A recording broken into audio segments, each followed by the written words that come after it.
Spectrum की आवृत्ति अगर आपसे पूछी जाती है तो इसको 10⁻18 हर्ट्ज से लेकर के 10⁹ हर्ट्ज तक, तो 18 को याद रखिएगा। विद्युत चुम्बकीय स्पेक्ट्रम की आवृत्ति की बात कर रहे हैं तो यहाँ पर आपको चारों ऑप्शन एक से दिखाई देंगे। कन्फ्यूजन आप हटा दीजिए।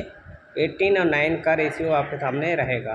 10⁻18 हर्ट्ज और 10⁹ हर्ट्ज, इसके बीच में चुम्बकीय स्पेक्ट्रम की आवृत्ति रहती है। तो 9 एकम 9 2 दूनी 18 ऐसे लिंक बना करके इसे कनेक्टिविटी में याद कर लीजिए। अगला क्वेश्चन आप देखिए, गोणीय स्पेक्ट्रा क्या वर्णक्रमीय श्रेणी है? तो यहाँ पर आप देख सकते हैं 1 से लेकर के 100 सेंटीमीटर पावर -1, तो 1 से लेकर 100 सेंटीमीटर दोनों तरफ दे रखा है। तो स्पेक्ट्रा, घूर्णीय स्पेक्ट्रा के बारे में अगर बात करी जाएगी 1 से लेकर 100 सेंटीमीटर तो है, लेकिन -1 पे चले जाइएगा। इस क्वेश्चन को समझ लीजिए, बहुत इंपॉर्टेंट है। और आवृत्ति की इकाई जो होती है वो हर्ट्ज होती है। हर्ट यानी कि आवृत्ति, तो क्या करेगी आपको हर्ट्ज करेगी तो ऐसे समझ लो हर्ट्ज होती है इसकी। पराबैंगनी प्रकाश का तरंग दैर्घ्य 3800 एंगस्ट्रॉम से क्या होता है, ये कंपे होता है।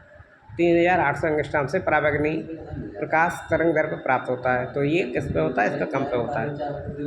अगला क्वेश्चन देखिए, पराबैंगनी क्षेत्र का विस्तार कहाँ तक होता है? तो ये बहुत अच्छा क्वेश्चन है, इसे आप समझिए। पराबैंगनी क्षेत्र का कहाँ तक एक्सटेंशन है? तो 20 से लेकर 500, 100 से लेकर 400, 15 से 400 या 25 से 400 नैनोमीटर, नैनोमीटर है। तो इसे आप समझ सकते हो। तो बहुत आसान है ये। पराबैंगनी क्षेत्र का विस्तार 10 से लेकर के 400 नैनोमीटर तक होता है।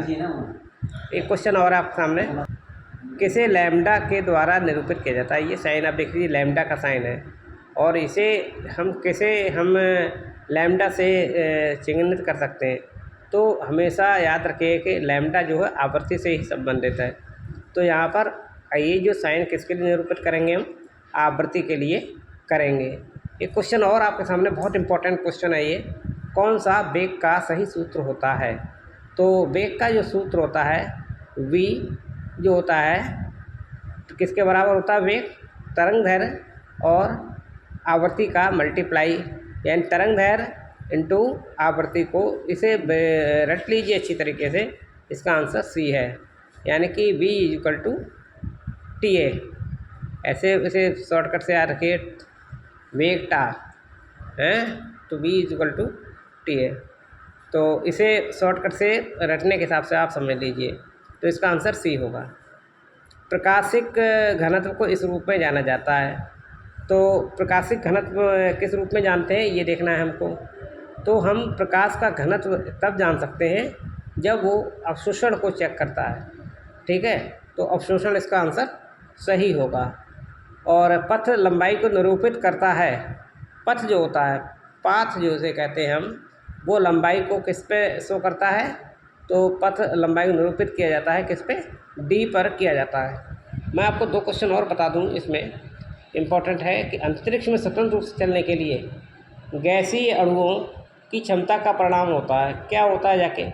क्या स्थानांतरीय रूप से स्वतंत्रता की कोटि है, घूर्णी स्वतंत्रता की कोटि है, कंपन स्वतंत्रता की कोटि है, या ए और बी दोनों सही हैं? तो पहला वाला तो सही है, ये स्थानांतरीय स्वतंत्रता की कोटि है। तो अंतरिक्ष में क्या है, स्वतंत्र रूप से चलने के लिए गैसीय अणुओं की क्षमता का परिणाम क्या होगा? स्थानांतरीय स्वतंत्रता की कोटि होगा। तो जिस बच्चे ने भी डॉक्टर त्रिपाठी सन चैनल ये सब्सक्राइब ना किया वो उसे सब्सक्राइब कर ले और घंटी ऑल पे कर दे। और मैं ये जो परीक्षा जो होने जा रही BSc वालों की, BA वालों की, 2nd सेमेस्टर और 4th सेमेस्टर, तो ये 4th सेमेस्टर वाले बच्चों के लिए केमिस्ट्री का इंपॉर्टेंट क्वेश्चंस दे दिए हैं। ऐसे और भी आपको क्वेश्चन देता रहूँगा। तो बने रहें डॉक्टर त्रिपाठी सर के साथ। Good luck.